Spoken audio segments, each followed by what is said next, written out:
आज की हमारी इस घटना की शुरुआत होती है उत्तर प्रदेश के मेरठ जिले से। मेरठ जिले में एक अटोरा नाम का कस्बा पड़ता है और इसी अटोरा कस्बा में एक शिवपुरा नाम की कॉलोनी पड़ती है और इसी शिवपुरा कॉलोनी में रहने वाली कविता देवी जो कि एक विधवा महिला होती है। कविता देवी देखने में काफी खूबसूरत, सुंदर और जवान महिला होती है। कविता देवी के पति नीतीश कुमार की 3 साल पहले हार्ट अटैक की वजह से मौत हो जाती है, लेकिन फिर भी कविता देवी अपने आप को भी संभाल लेती है, अपने परिवार को भी संभाल लेती है। कविता देवी अपने जीवन में आगे बढ़ चुकी होती है। कविता देवी के परिवार में इसका इकलौता ही बेटा होता है जिसका नाम सुधांशु होता है, जिसकी उम्र मात्र 12 साल के आसपास की होती है। कविता देवी ने अपने बेटे सुधांशु का एडमिशन एक स्कूल में करवा दिया था। सुधांशु इसी स्कूल के अंदर छात्रावास में रहकर अपनी पढ़ाई किया करता था। सुधांशु कभी कभार ही अपने घर पर आया करता था। अब इस परिवार के अंदर इस कविता की एक सास भी होती है जिसका नाम उर्मिला होता है। उर्मिला जो कि अपनी बहू कविता का बड़ा अच्छे तरीके से ख्याल रखती थी। सास और बहू दोनों मिलकर इस घर में रहती थी। अब कविता देवी का जो ससुर राजवीर सिंह होता है, 5 साल पहले उसकी इस घर के अंदर करंट लगने की वजह से मौत हो जाती है और जिसकी वजह से जो राजवीर सिंह होता है इस घर के अंदर भूत प्रेत बनकर रहना शुरू कर देता है। अब कविता देवी अपने मन में सोचने लग जाती है कि उसके ससुर की इस घर के अंदर मौत हो गई है, जिसकी वजह से कविता काफी परेशान और उदास रहती थी। कविता अपनी सास को कई बार कहती थी कि चलो हम घर बदल लेते हैं, लेकिन उर्मिला कहती थी कि हमारा पुश्तैनी घर है, हम इसी में ही रहने वाले हैं। लेकिन कविता देवी को इस घर के अंदर डर लगता रहता था। इस तरीके से अब एक तारीख आ जाती है 5 मार्च 2026 का दिन। सुबह के करीब 8 बजे के आसपास कविता देवी अपने ब्यूटी पार्लर की दुकान पर चली जाती है। पूरा दिन ब्यूटी पार्लर में कामकाज करती रहती है और थक हार कर रात के करीब 9 बजे के आसपास कविता देवी अपने घर पर आती है। कविता खाना बनाती है। खाना बनाने के बाद अपनी सास उर्मिला को भी खाना देती है, खुद भी खाना खा लेती है और इस तरह से रात के करीब 11 बजे के आसपास का वक्त हो जाता है। कविता और उर्मिला दोनों घर के कमरे में सो जाती है और जब दोनों को गहरी नींद आ जाती है तो रात के करीब 12 बजे के आसपास अब कविता को एक सपना दिखाई देता है। कविता सपने में देखती है कि उसका जो ससुर राजवीर सिंह है वो भूत प्रेत बनकर इस घर के अंदर प्रवेश कर जाता है। इसके बाद इसका ससुर राजवीर इसके साथ आपत्तिजनक अश्लील हरकतें करना शुरू कर देता है और जैसी ये आपत्तिजनक अश्लील हरकतें की जाती है तो कविता देवी काफी डर जाती है और सपने में ही जो कविता होती है वो चीखना चिल्लाना शुरू कर देती है और जैसी चीखने चिल्लाने की आवाज की जाती है तो इसकी सास उर्मिला देवी की आंख खुल जाती है। उर्मिला देवी अपनी बहू कविता को कहती है कि कविता ऐसी क्या बात है, तुम चीख क्यों रही हो, तुम चिल्ला क्यों रही हो। तभी कविता अपनी सास उर्मिला को कहती है कि इस घर के अंदर भूत रहता है और मेरा ससुर राजवीर सिंह भूत प्रेत बनकर मेरे सपने में आया था। उसने मेरे साथ गलत काम करने की कोशिश की है और वह कभी कभी मेरे सपने में आता है और मेरे साथ गंदी और अश्लील हरकतें करता है। उर्मिला देवी अपनी इस बहू कविता को काफी देर तक समझाती है। उर्मिला कहती है कि कोई भी भूत वूत नहीं होता है, ये सिर्फ तेरे दिमाग का वहम है, लेकिन कविता मानने को तैयार नहीं होती है। कविता एक ऐसी महिला होती है जो जादू टोनों में विश्वास रखती थी। वह तांत्रिक बाबाओं पर भी आंख बंद करके भरोसा कर लिया करती थी, लेकिन फिर भी जो उर्मिला देवी होती है अपनी इस बहू कविता को काफी देर तक समझाती है। इसका मन शांत हो जाता है और फिर दोनों सास और बहू गहरी नींद में सो जाती है। अब जैसे ही अगला दिन होता है तो सुबह के करीब 8 बजे के आसपास का वक्त होता है और कविता देवी अपनी ब्यूटी पार्लर की दुकान पर चली जाती है। पूरा दिन कामकाज करके थक हार कर रात के करीब 9:30 बजे के आसपास कविता देवी अपनी दुकान बंद कर देती है। जैसे वो घर पर पहुंचती है तो घर पर आने के बाद वह सोचती है कि अब मुझे खाना भी बनाना पड़ेगा। इसके बाद कविता अपनी सास उर्मिला के पास जाती है और कहती है कि माँ जी, आज तो मैं खाना बना लेती हूँ, लेकिन कल से मैं रात का खाना नहीं बनाऊंगी, क्योंकि कल से मैं रात का खाना किसी ढाबे से मंगवाया करूंगी। उर्मिला भी कहती है कि ये तो बड़ी अच्छी बात है और इस तरह से कविता अब अपनी सास के लिए खाना तैयार करती है, खुद भी खाना तैयार करती है। सासू बहू मिलकर खाना खाती है और खाना खाने के बाद गहरी नींद में सो जाती है और इस तरह से जैसे ही अगला दिन होता है तो सुबह के करीब 9 बजे के आसपास कविता देवी सीधे ही एक ढाबे वाले की दुकान पर चली जाती है। उस दुकान पर एक लड़का बैठता था और उस लड़के का नाम पवन होता है। कविता देवी उस पवन को कहती है कि पवन, रात का जो खाना है तो हमारे घर पर पहुंचा दिया कर, एक टिफिन पैक करना है, घर पर पहुंचाना है और महीने के मैं तुम्हें जितने भी तुम्हारे पैसे बनते हैं वो दे दिया करूंगी। पवन कहता है कि कोई बात नहीं मालकिन, मैं रात का खाना तेरे घर पर टिफिन पैक करके खुद देकर आया करूंगा। और इस तरह से अब कविता देवी यहाँ से निकलती है, अपने ब्यूटी पार्लर की दुकान पर चली जाती है। अब जैसे रात का समय होता है तो रात के करीब 9:30 बजे के आसपास कविता अपने ब्यूटी पार्लर की दुकान को बंद करती है, अपने घर पर आ जाती है। अपनी सास उर्मिला को कहती है कि पवन खाना देकर गया है या नहीं देकर गया है। उर्मिला कहती है कि तेरे आने से 15-20 मिनट पहले जो पवन है वो हमें खाना देकर चला गया था।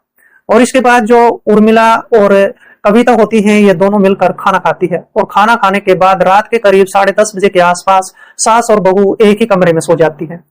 और जैसे ही रात के करीब 11:30-12 बजे के आसपास का वक्त होता है तो सासू और बहू को इतनी गहरी नींद आ चुकी होती है कि इनको होश तक नहीं होता है।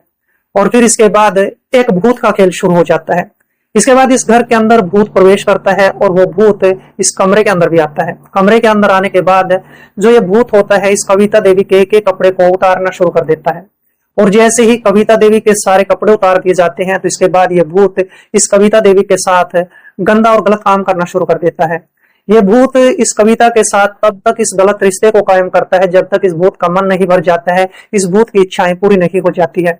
और जैसे इस भूत का मन भर जाता है, इसकी इच्छाएं पूरी हो जाती है, तो ये भूत इस कमरे से अचानक से गायब हो जाता है। और जैसे ही पूरी रात गुजर जाती है तो अगली सुबह हो जाती है। और सुबह के समय जब इसकी सास उर्मिला की आंखें खुलती हैं तो उर्मिला की आंखें फटी की फटी रह जाती है। उर्मिला देखती है कि इसकी बहू कविता के तन बदन पर कोई भी कपड़ा नहीं होता है। और कविता की ऐसी हालत को देखकर उर्मिला चीखने लगती है, चिल्लाने लगती है। चीखने चिल्लाने की आवाज को सुनकर कविता की भी आंखें खुल जाती है। और कविता जैसी अपनी हालत को देखती है तो उसकी भी आंखें फटी की फटी रह जाती है। कविता देखती है क्योंकि उसके तन बदन पर कोई भी कपड़ा नहीं होता है, वह बिल्कुल निर्वस्त्र होती है, नग्न होती है। और अपनी ऐसी हालत को देखकर कविता अपना माथा पकड़ लेती है। कविता अपनी सास उर्मिला को कहती है कि माँ, रात के समय मेरे ससुर ने भूत बनकर मेरे साथ ये गंदा और गलत काम किया है। मैंने तुम्हें पहले भी बताया था कि मेरे ससुर ने मेरे साथ ये गंदा और गलत काम करने की कई बार कोशिश की थी, लेकिन रात के समय तो उसने ये गलत काम कर ही दिया है। लेकिन फिर भी उर्मिला कहती है कि बहू, भूत प्रेत कोई भी नहीं होता है। अगर ऐसी बात है तो मैं भूत प्रेत का इंतजाम अच्छे तरीके से कर दूंगी। इसके बाद कविता का मन शांत हो जाता है। कविता कहती है कि माँ जी, इस भूत प्रेत का तो इंतजाम हमें करना ही पड़ेगा। अब जो उर्मिला होती है अपनी बहू कविता को कहती है कि इसी कॉलोनी से बाहर एक कुटिया है और उस कुटिया में एक तांत्रिक रहता है और उस तांत्रिक बाबा का नाम कबीरनाथ है। मैं आज के आज ही उससे मिलती हूँ, उसको अपने घर पर बुलाकर लाती हूँ। कबीरनाथ ही इस भूत प्रेत का इंतजाम कर सकता है। अब उर्मिला को भी इस बात पर थोड़ा थोड़ा विश्वास हो चुका था। इस तरह से सुबह के करीब 10 बजे के आसपास उर्मिला अपनी बहू कविता को कहती है कि बहू, आज तुझे अपने ब्यूटी पार्लर पर नहीं जाना है, बल्कि घर पर ही रहना है, क्योंकि मैं कबीरनाथ तांत्रिक बाबा को लेने के लिए जा रही हूँ। इसके बाद उर्मिला उस कुटिया में जाती है, कबीरनाथ तांत्रिक से मिलती है, कबीरनाथ तांत्रिक को अपने घर पर लेकर आती है।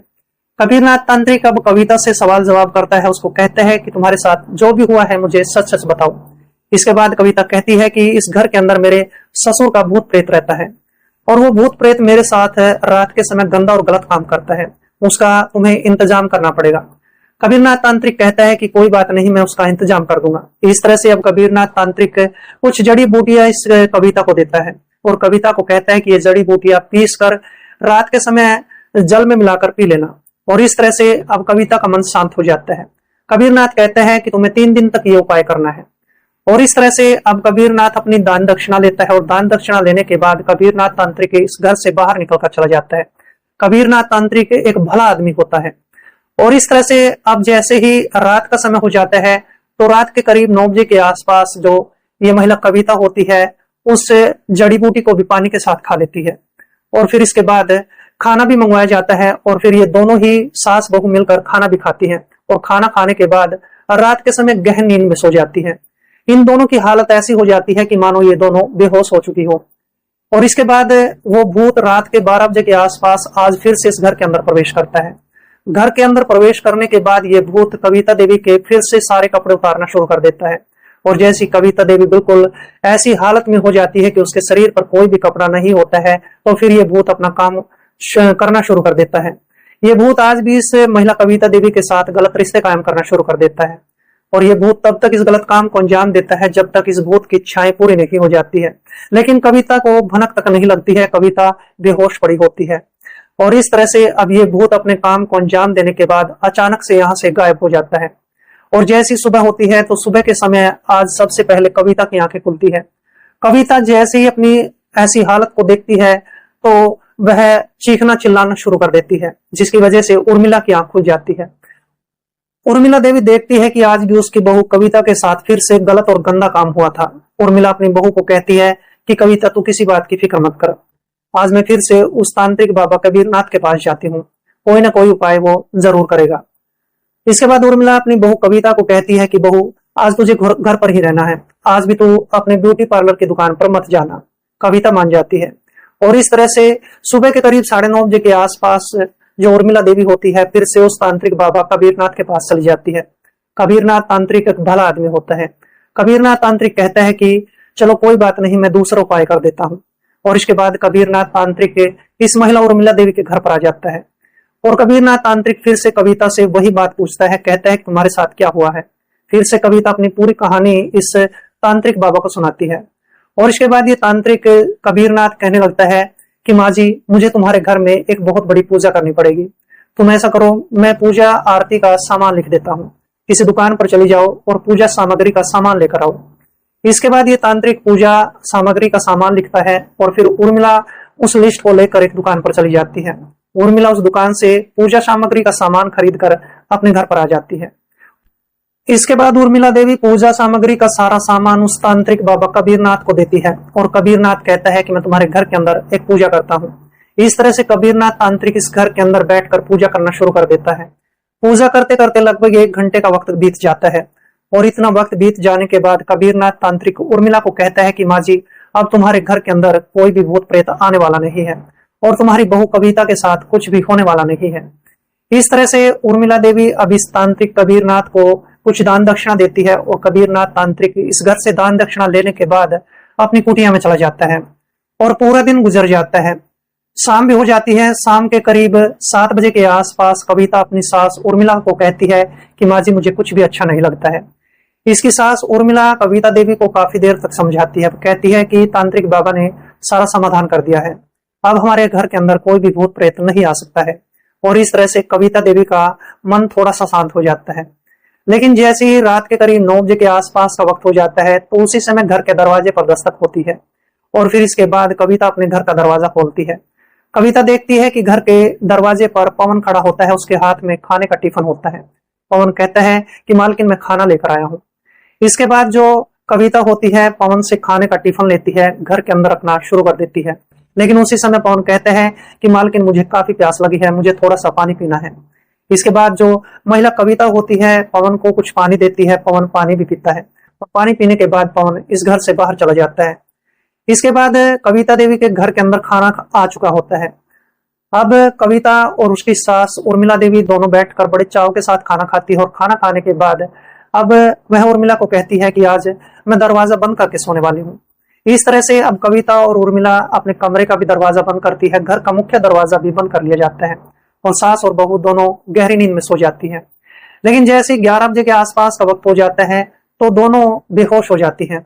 दोनों को कोई भी सुध बुध नहीं होती है और इस तरह से थोड़ा सा वक्त गुजर जाने के बाद इस घर के अंदर फिर से भूत प्रेत घुस जाता है और ये भूत घर का दरवाजा भी खोलता है। दरवाजा खोलने के बाद इस घर के कमरे के अंदर जाता है। कमरे के अंदर जाने के बाद वह कविता के साथ फिर से अश्लील हरकतें करना शुरू कर देता है।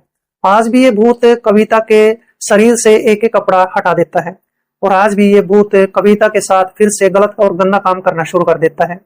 और जैसे इस भूत का मन भर जाता है तो ये भूत आज भी इस घर से बाहर निकलकर गायब हो जाता है।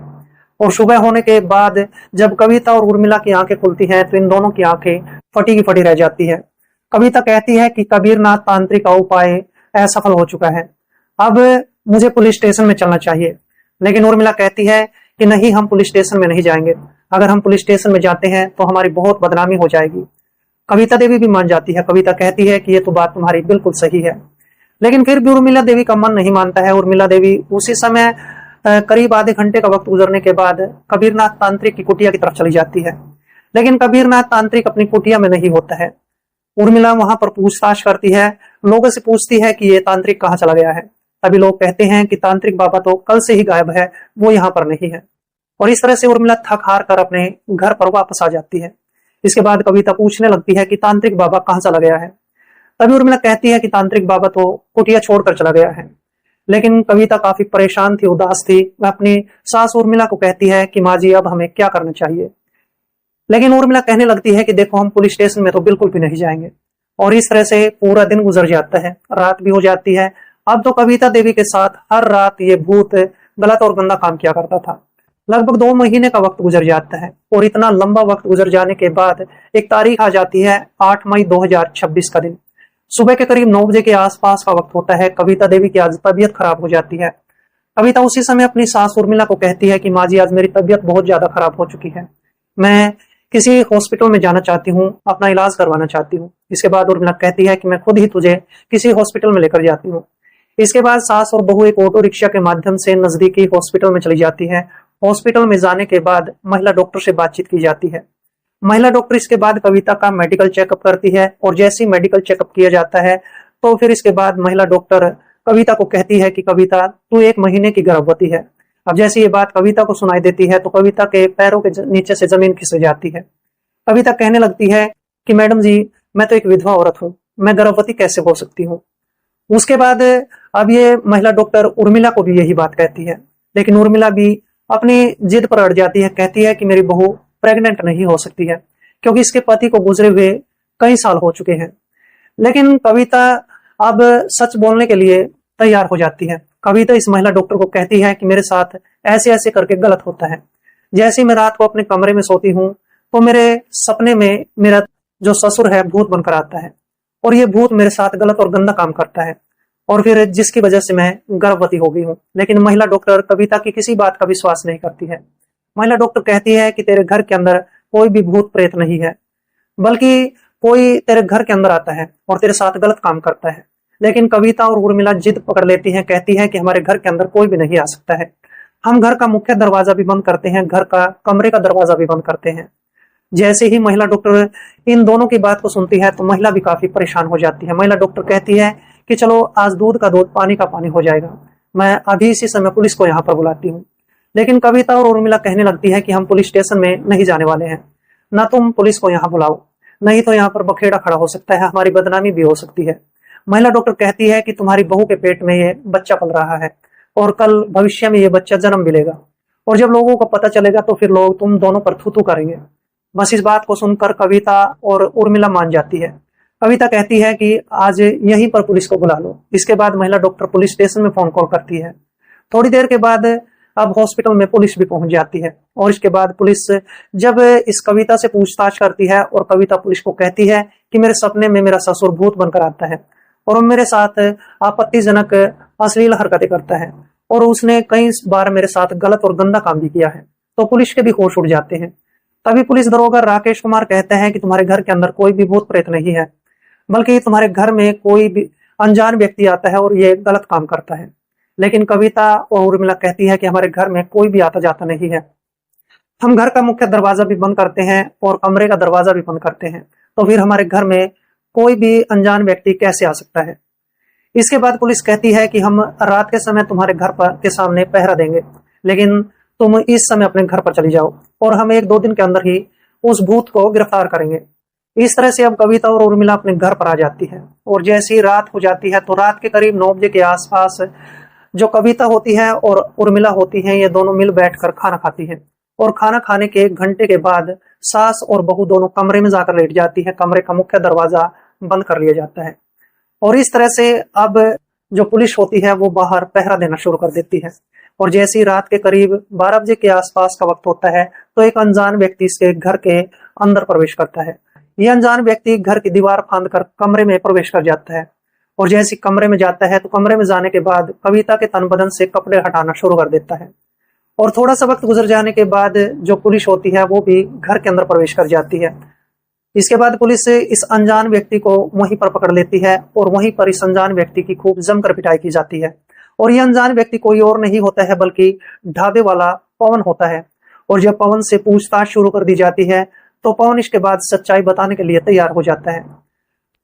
पवन कुमार पुलिस के सामने बताता है कि 2 महीने पहले की बात है, कविता देवी मेरे ढाबे की दुकान पर आई थी और कविता देवी ने रात का खाना घर पर मंगवाने के लिए बोला था और मैं रात का खाना इसके घर पर देने के लिए आता था, लेकिन उस रात के खाने के अंदर मैं बेहोशी की दवाई मिला देता था और जिसकी वजह से कविता और इसकी सास उर्मिला दोनों बेहोश हो जाती थी और जैसे ये बेहोश हो जाती थी तो इसके बाद मैं इस घर के एक एक ताले की चाबी भी डुप्लीकेट बनवा लेता हूँ और फिर डुप्लीकेट चाबी के माध्यम से मैं इस घर के अंदर प्रवेश करता था, कमरे में जाता था और कमरे में जाने के बाद कविता के साथ ये सारी हरकतें किया करता था। अब जैसे ही पुलिस इस पवन की पूरी कहानी को सुनती है तो पुलिस के भी होश उड़ जाते हैं, लेकिन पुलिस इसके बाद पवन की खूब जमकर पिटाई करती है, इसके खिलाफ चार्जशीट दायर कर लेती है। ये बात भविष्य में तय होगी कि जज साहब आखिरकार पवन को क्या सजा सुनाने वाला है। दोस्तों, इस पूरे घटनाक्रम को सुनाने का मेरा उद्देश्य किसी का दिल दुखाना नहीं था, बल्कि आपको जागरूक करना था, आपको सावधान करना था। तो मिलते हैं दोस्तों किसी ऐसे घटनाक्रम के साथ, तब तक के लिए दोस्तों जय हिंद, वंदे मातरम।